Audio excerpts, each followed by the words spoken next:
Hello students, welcome to our new lecture of chapter number 1 solid state. Topic is the parameters of the unit cell.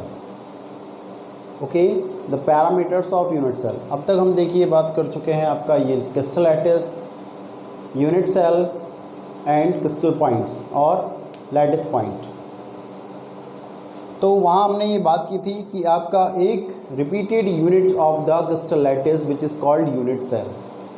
तो यहाँ पर ये जो आपका cube दिख रहा है which is called unit cell, वो एक पर्टिकुलर यूनिट सेल है। इमेजिन करिए जिस रूम में आप रहते हैं वो रूम आपका एक क्यूब है, ठीक है। उसके हम पैरामीटर्स को आइडेंटिफाई करते हैं, ठीक है। तो यहाँ पर आप देखिए, अगर हम इस ग्रुप को एक रूम माने तो एक कॉर्नर को कंसीडर करते हैं। ओके, एक कॉर्नर मान लेते हैं, आपका ये कॉर्नर को कंसीडर करें तो एक आपका एक्स एक्सिस हो गया, एक आपका वाई एक्सिस हो गया, एक आपका जेड एक्सिस, ठीक है। क्योंकि 3 डायमेंशन स्ट्रक्चर है, 3 एक्सिस उसमें प्रेजेंट होगी। ये आपका एक्स एक्सिस है, ये आपका वाई एक्सिस है और ये आपका जेड एक्सिस है उसके परपेंडिकुलर। अगर हम इसके एक्सेस की बात करें तो यहाँ देखिए एज लेंथ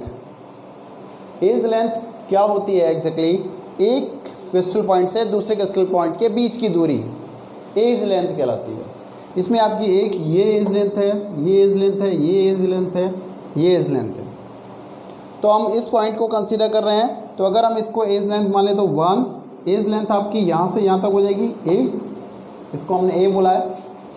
सेकेंड, इसको हमने एज लेंथ बोला है यहाँ से, इसको हम 0 पॉइंट मान लेते हैं। 0 पॉइंट से आपका ये यहाँ तक बी और 0 से लेकर यहाँ तक जेड एक्सिस में, इसको हम बोल रहे हैं आपका सी एज लेंथ। एज लेंथ हमारे पास 3 एज लेंथ है, 1 ए बी और सी। उसमें जो एंगल्स हैं एक्सियल एंगल्स इट्सेल्फ बी और सी के बीच में जो एंगल है वो एक्स अल्फ़ा एंड ए और बी एज लेंथ के बीच में बीटा एंगल्स एंड ए और बी एज लेंथ के बीच में गामा एंगल्स आपका प्रोड्यूस होता है। वो यहाँ से मैंने क्लियर कर दिया है। देखिए बी एंड सी के बीच में alpha, B C equal to alpha and A C, A आपका ये है, सी है, इसके बीच में आपका जो एंगल प्रोड्यूस हो रहा है वो क्या है बीटा एंड ए बी के बीच में जो एंगल आपका प्रोड्यूस हो रहा है वो है गामा। तो इसे फर्दर हमें इसकी ज़रूरत पड़ेगी जब पैकिंग एफिशिएंसी निकालेंगे या फर्दर कोई भी टॉपिक्स है उसमें हमें इन पैरामीटर्स के बारे में हमें इसकी ज़रूरत पड़ेगी। आगे आपका पैरामीटर्स को हमें it is the most important for the topics. Okay, तो यहाँ पर आपका पैरामीटर्स है। आपका एग्ज़ाम में इससे रिलेटेड एक क्वेश्चंस भी आता है कि पैरामीटर्स बताइए। तो पैरामीटर्स में आपको कुछ नहीं, ये फिगर को बना देना है और उसको आइडेंटिफाई कर देना है कि एज लेंथ क्या है और उसमें बनने वाले जो इंटरफेशियल एंगल्स हैं उनके बारे में आप उसको डिस्कस कर देंगे तो आपका टॉपिक क्लियर हो जाएगा। Now the next topic is the type of unit cell. Unit cell कई टाइप से डिफ़ाइन किए जा सकते हैं, उनके टाइप्स के बारे में स्टडी करते हैं। नंबर 1 प्रिमिटिव और simple cubic unit cell. Primitive और simple cubic unit cell exactly ये क्या होता है, the constant particles are present in its corner. Every corner पर जो होंगे आपके एटम्स प्रेजेंट होंगे, किसमें, सिंपल क्यूबिक यूनिट सेल में। तो यहाँ हम उसका स्ट्रक्चर देखें।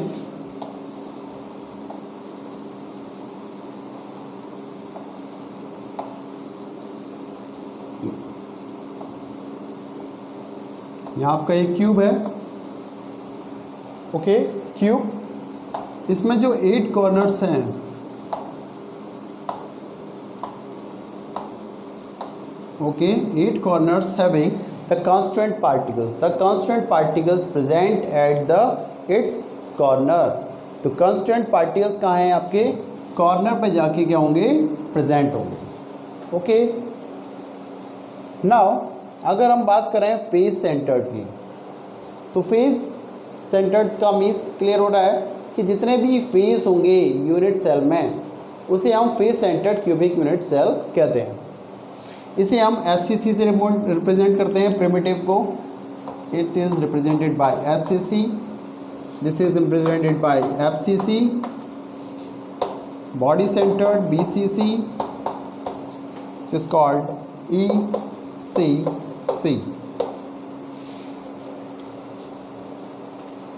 फेस सेंटर्ड की बात कर रहे हैं हम। फेस सेंटर्ड क्या होता है? The constant particles present in the centre of the faces. जो कांस्टेंट पार्टिकल्स है वो कहाँ पर प्रेजेंट होगा? फेस के सेंटर में जाके प्रेजेंट होगा। वो कैसे होगा? उसका स्ट्रक्चर देखते हैं।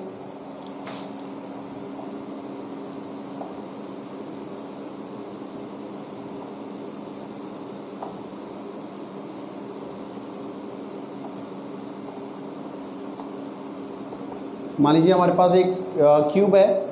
क्यूब में देखिए एक फेस आपका इस तरफ है। मान लीजिए आपका रूम की अगर हम बात करें, रूम में कितने फेसेस होते हैं? आपका एक फेस ऊपर जहाँ पर आपका सीलिंग फैन लगा होता है, एक फेस जहाँ पर फर्श फ्लोर, ओके, और 4 आपकी वॉल्स होती हैं, side walls.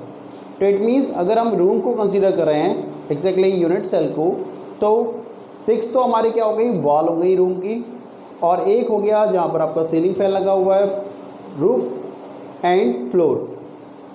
4 wall and 2 ceiling and floor. कितने हो गए? 6। 4 + 2 6। तो यहाँ पर क्या होगा? 6 फेस के सेंटर में कांस्टेंट पार्टिकल्स अटैच्ड होंगे।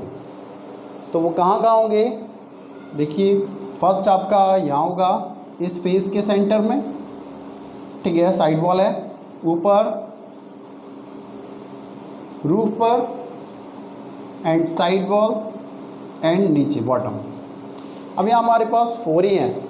यहाँ देखिए आपका जहाँ हम खड़े हुए हैं इसके ये वाला जो स्क्वायर है इसका एक सेंटर होगा, उसका एक सेंटर, एंड पीछे वाले स्क्वायर का एक सेंटर। तो हमारे पास क्या है? 6 फेस यहाँ पर क्रिएट हो गए। तो हम इसको क्या करें? डॉटेड को अटैच कर देते हैं, तो हमें एक 3 डायमेंशनल स्ट्रक्चर हमें क्या होगा यहाँ पर मिल जाएगा।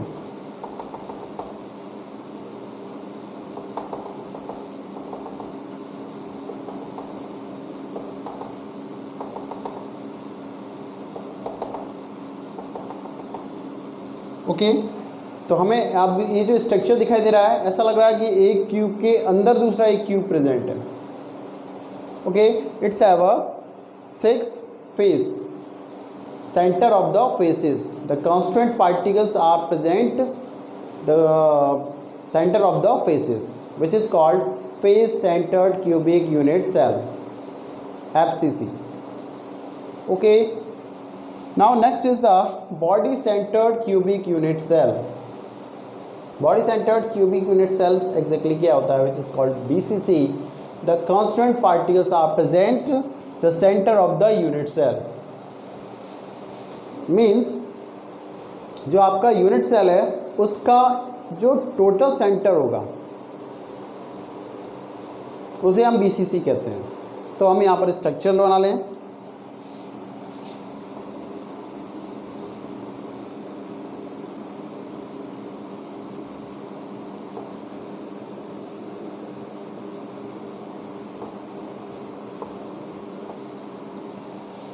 ओके, ये हमारा क्यूब है। क्यूब, इस पूरे क्यूब का एक सेंटर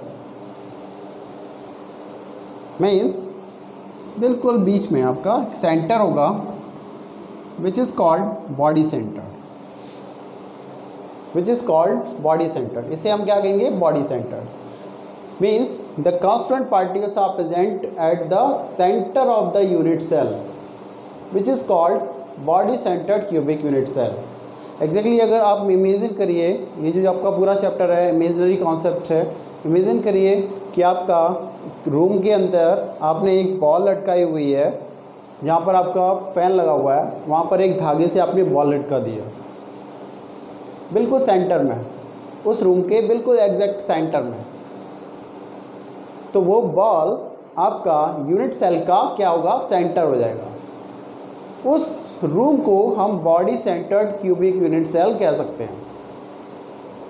ओके, कि एक बॉल अगर हम बीच में सेंटर में अटैच कर दें आपके रूम के, तो उसे हम body centred cubic unit cell भी कह सकते हैं।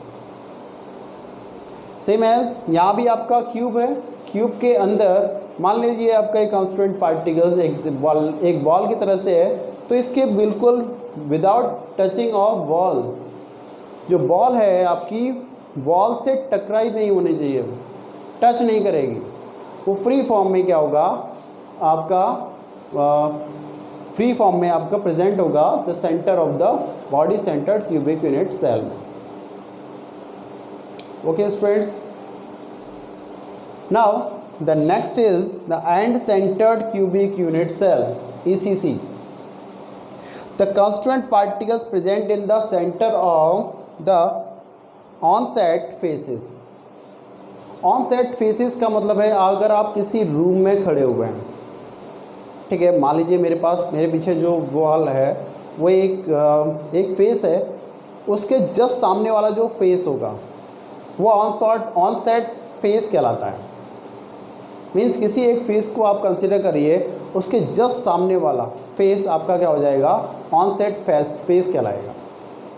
चाहे आप साइड की वॉल को ले लीजिए, चाहे आप ऊपर और नीचे को वॉल को ले लीजिए, और या फिर आपका परपेंडिकुलर ले लीजिए।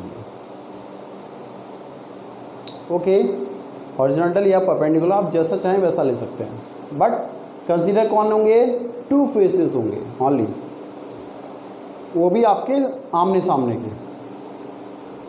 चाहे आप सामने ले लीजिए, मीन्स अगर आपको एक कोने पर खड़ा कर दिया जाए और आपसे कहा जाए चलने के लिए कह दिया जाए, तो आप जिस फेस पर जाके रुकेंगे वो उसका ऑनसाइड फेस कहलाएगा। चाहे आप यहाँ से सामने की तरफ चलिए, या आपका लेफ़्ट से राइट की तरफ चलिए, या अगर वो आप ऊपर से नीचे तक आ रहे हैं तो वो आपका ऑनसेट फेस कहलाएगा। ओके, तो क्या होगा, the constant particles are present on the onset faces which is called end centred cubic unit cell. उसका फिगर बना देते हैं।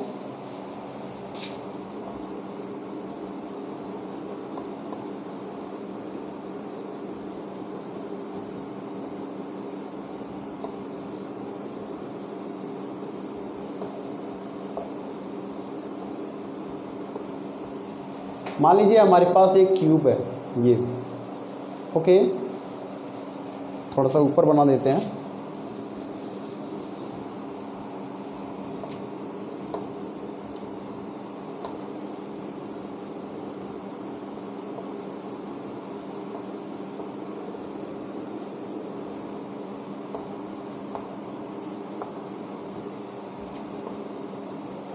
ओके, तो यहाँ हमारे पास एक क्यूब है, तो उस क्यूब का अगर हम इस फेस को कंसीडर करें तो वो अगर हम यहाँ से चलना स्टार्ट करते हैं तो वो सीधे इस फेस पर जाके क्या होगा, रुक जाएगा। तो ये दोनों ही क्या हो जाएंगे, ऑनसेट फेस हो जाएंगे। अगर हम नीचे से चलना स्टार्ट करते हैं तो इसके जस्ट ऊपर वाला जो फेस है वो ऑनसेट फेस कहलाएगा। ओके, और अगर हम सामने जो ये स्क्वायर जो दिख रहा है स्टार्टिंग वाला और पीछे वाला, अगर हम आगे से चलना स्टार्ट करेंगे तो पीछे वाले फेस पर जाकर क्या होंगे, हम यहाँ पर रुकना पड़ेगा क्योंकि वहाँ वॉल होगी। तो किसी एक फेस को, एक ऑनसेट फेसेस को कंसीडर कर लेते हैं। आप तीन तरह के आपके ऑनसेट फेस यहाँ पर बनेंगे, तो आप किसी एक को कंसीडर कर लीजिए। तो मान लेते हैं मैं अगर यहाँ बात करें तो इसके फेस का सेंटर और इसके फेस का सेंटर दोनों ही ऑनसेट हैं, ठीक है। तो हम दोनों फेसेस को का सेंटर कंसीडर करेंगे यहाँ पर, तो दोनों ही क्या होंगे, आपके ऑनसेट फेसेस हो जाएंगे, which is called end centre cubic unit cell, या इसे हम साइड सेंटर यूनिट सेल भी कहते हैं, which is also called side और end centred cubic unit cell. Okay students, दोबारा से समराइज कर लेते हैं again. The primitive unit cell which is called simple cubic unit cell HCC, the constant particles are present at the corner. तो every corners में क्या होगा, आपका कांस्टेंट पार्टिकल्स अटैच हो जाएंगे। वो टोटल जितने भी आपके कॉर्नर्स हैं, 8 कॉर्नर्स होते हैं एक क्यूब में, तो वहाँ पर आपका कांस्टेंट पार्टिकल्स क्या होंगे, अटैच हो जाएंगे। Now the second is the face centred cubic unit cell.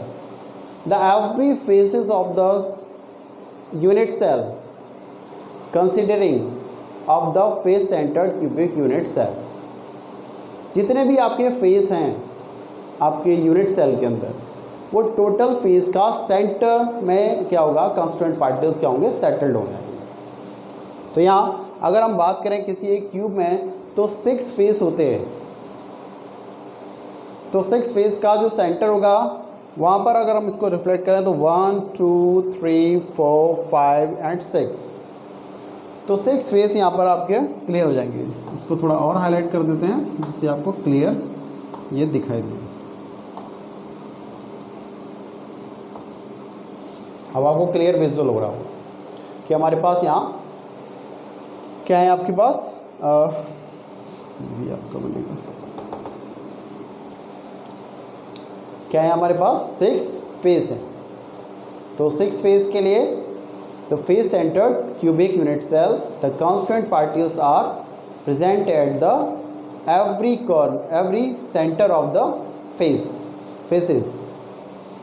Now next is the body centred cubic unit cell. तो इसमें क्या होता है, the constant particles are present at the centre of body. Centre of mass समझते हैं आप physics में, centre of मास, किसी भी मास का सेंटर। सिमिलरली उसी को हम कंसीडर करें, इस यूनिट का जो भी सेंटर ऑफ मास होगा वो, ओके, या टोटल यूनिट का सब centre point, which is called body centred cubic unit cell. Okay, next is the end centered cubic unit cell. End centered cubic unit cell or side centered cubic unit cell. The constant particles are present on-set the faces, the center of the on-set faces. On-set faces एक दूसरे के बिल्कुल ठीक सामने, आमने सामने on-set face कहलाते हैं। तो ऑन सेट फेस क्या हो जाएगा, इसका ऑन सेट फेस यहाँ, अगर आप ये वाला कंसीडर करते हैं तो ये ऊपर आ जाएगा, ठीक है, ऑन सेट फेस। अगर आप सामने वाला कंसीडर करते हैं तो वो पीछे चला जाएगा, क्योंकि फेसेस की हमने यहाँ पर बात की थी। अगर हम यहाँ कंसीडर करते हैं तो इसका आमने सामने का अगर हम ऑन सेट फेस देखें तो ये हो जाएगा, इसका देखें तो ये हो जाएगा, और ऊपर का देखें तो ये आपका बॉटम वाला फेस ऑन सेट फेस कहलाएगा। Okay students, I hope you understand.